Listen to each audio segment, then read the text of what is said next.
Hello friends, welcome back to my YouTube channel Shikshan digital academy. English practice for TGT PGT exam की इस series में हम पढ़ रहे हैं वोकैबुलरी को।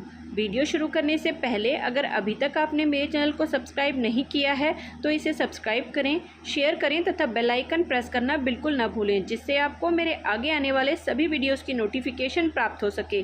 तो चलिए शुरू करते हैं आज का वीडियो और सबसे पहले हम देखेंगे अपनी स्पेलिंग्स को। तो हमारी जो पहली स्पेलिंग है आज की वो है ओमनी प्रेजेंट। ओमनी प्रेजेंट का जो अर्थ होता है वो होता है सर्वव्यापी। सर्वव्यापी ओमनी प्रेजेंट का अर्थ होता है सर्वव्यापी, यानी कि जो सब जगह विद्यमान हो। अगला जो हमारा शब्द है वो है ओमनीपोटेंट। ओमनीपोटेंट का जो अर्थ होता है वो होता है सर्वशक्तिशाली। सर्वशक्तिशाली, सर्वशक्तिशाली, तो इसे हम कहते हैं ओमनीपोटेंट। अगला जो हमारा शब्द है वो है नॉस्टैल्जिया। नॉस्टैल्जिया का जो अर्थ होता है वो होता है उदासी। उदासी, ये एक ऐसी उदासी होती है जो हमें जब हम घर से काफ़ी दिन दूर रहते हैं तो वो जो हमें घर की याद आने पर जैसा फील होता है तो उसे हम कहते हैं नॉस्टैल्जिया, यानी कि घर से दूर रहने पर फील होने वाली उदासी। अगला जो शब्द है वो है ऑर्फनेज। ऑर्फनेज का जो अर्थ होता है वो होता है अनाथालय। अनाथालय। हमारा अगला जो शब्द है वो है डेमोक्रेसी। डेमोक्रेसी का जो अर्थ होता है वो होता है लोकतंत्र। लोकतंत्र, यानी कि जनता का शासन। अगला जो हमारा शब्द है वो है ब्यूरोक्रेसी। ब्यूरोक्रेसी का जो अर्थ होता है वो होता है नौकरशाही। नौकरशाही, जिसमें आपके आईएएस पीसीएस या जो भी सरकारी अधिकारी होते हैं वो जो पूरा सिस्टम है उसे हम कहते हैं ब्यूरोक्रेसी। अगला जो हमारा शब्द है वो है सेमेट्री। सेमेट्री का जो अर्थ होता है वो होता है कब्रिस्तान। कब्रिस्तान, जहाँ पर मृत लोगों को दफनाया जाता है तो उसे हम कहते हैं सेमेट्री। अगला जो हमारा शब्द है वो है नेपोटिज्म। नेपोटिज्म का जो अर्थ होता है वो होता है भाई भतीजावाद। भाई भतीजावाद, यानी कि अपने ही लोगों को आगे बढ़ाना, तो उसे कहते हैं नेपोटिज्म। अगला जो हमारा शब्द है वो है नॉक्शियस। नॉक्शियस शब्द का जो अर्थ होता है वो होता है हानिकारक। हानिकारक, हानिकारक। अगला जो हमारा शब्द है वो है नलीफाई। नलीफाई का जो अर्थ होता है वो होता है रद्द करना। रद्द करना। तो ये थी हमारी आज की स्पेलिंग्स। अब हम बात करेंगे एंटोनिम्स और सिनोनिम्स की। तो एंटोनिम्स और सिनोनिम्स में हमारा जो पहला शब्द है वो है कंप्राइज। कंप्राइज का जो अर्थ होता है वो होता है शामिल होना। शामिल होना या शामिल करना। शामिल होना। अब बात करेंगे इसके एंटोनिम्स और सिनोनिम्स की। तो सबसे पहले देखते हैं सिनोनिम्स। तो इसका पहला सिनोनिम्स है इंक्लूड। इंक्लूड का अर्थ होता है शामिल करना। कंटेन। कंटेन का अर्थ होता है समाविष्ट करना। कंसिस्ट। कंसिस्ट का अर्थ होता है निहित होना। कंपोस्ट। कंपोस्ट का अर्थ होता है रचना करना।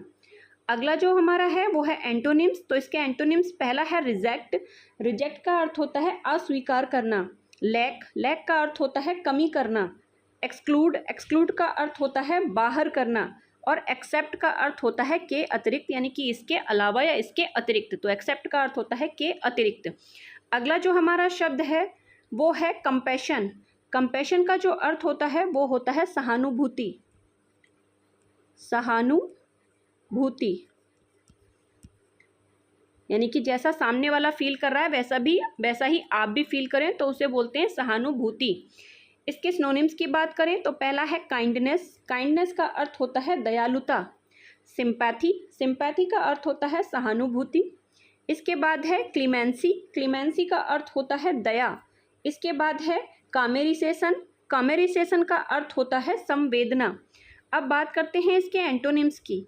तो इसका पहला जो एंटोनिम्स है वो है क्रूअल्टी। क्रूअल्टी का अर्थ होता है निर्दयता। इसके बाद है बारबैरिटी।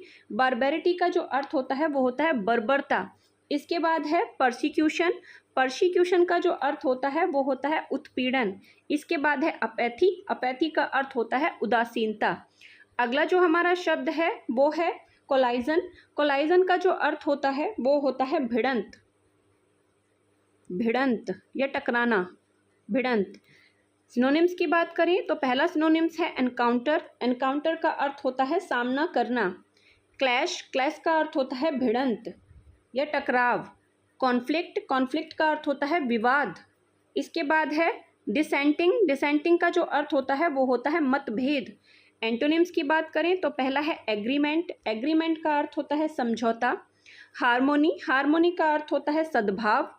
कंपैटिबल। कंपैटिबल का अर्थ होता है अनुकूल। और यूनियन का अर्थ होता है मिलन या फिर एकता।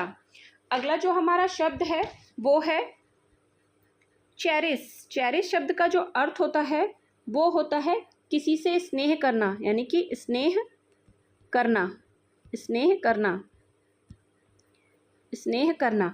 सिनोनिम्स की बात करें तो पहला सिनोनिम्स है नर्चर। नर्चर का अर्थ होता है पोषित करना। ट्रिएजर। ट्रिएजर का अर्थ होता है आकार देना। फॉस्टर। फॉस्टर का अर्थ होता है पोषक। और इनकरेज का अर्थ होता है उत्साहित करना या प्रोत्साहित करना। एंटोनिम्स की बात करें तो पहला है अबैंडन। अबैंडन का अर्थ होता है त्यागना। फोरसेक। फोरसेक का अर्थ होता है त्यागना। रिनाउंस। रिनाउंस का अर्थ होता है छोड़ना। और डिस्कार्ड। डिस्कार्ड का अर्थ होता है खारिज करना। अगला जो हमारा शब्द है वो है चस्टाइज।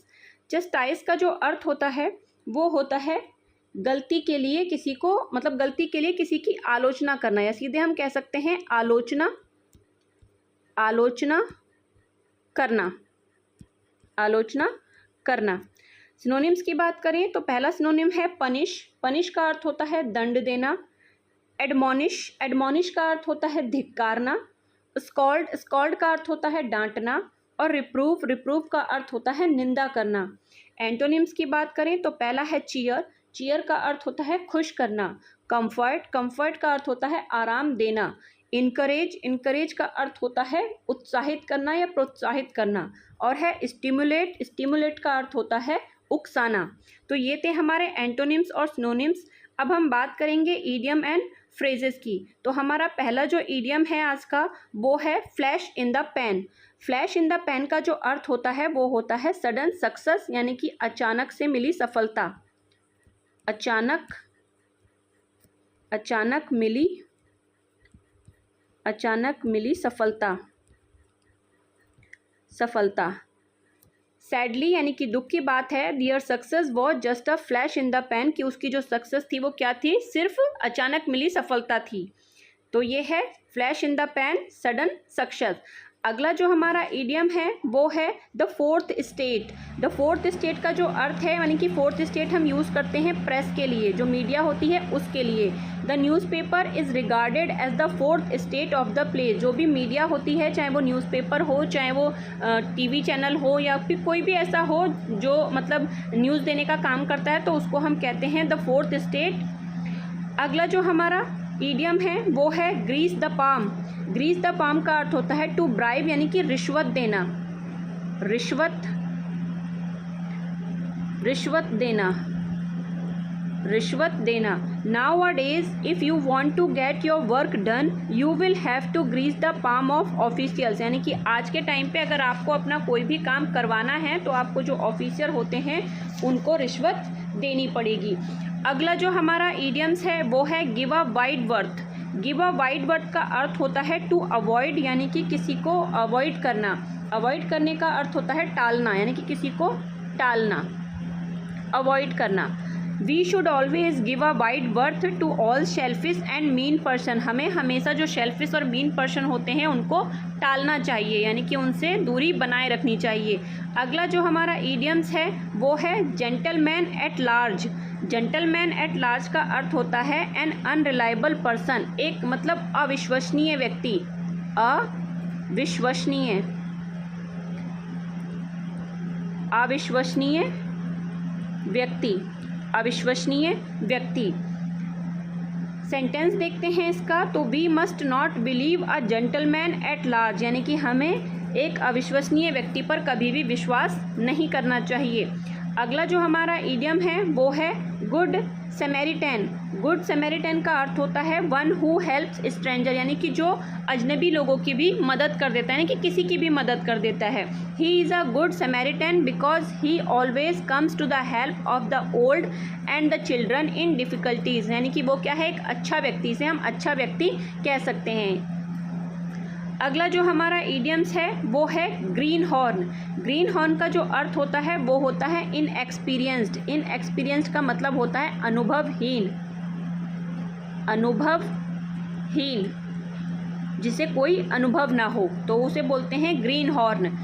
थ्रो दो a green horn in political field, यानी कि वो पॉलिटिकल फील्ड में क्या है, ग्रीन हॉर्न है, यानी कि कोई अनुभव नहीं है, अनुभवहीन है। He appears to have a bright future, लेकिन फिर भी उसका फ्यूचर क्या है, ब्राइट दिख रहा है, यानी कि फिर भी वो आगे जो पॉलिटी है उसमें अच्छा कर लेगा।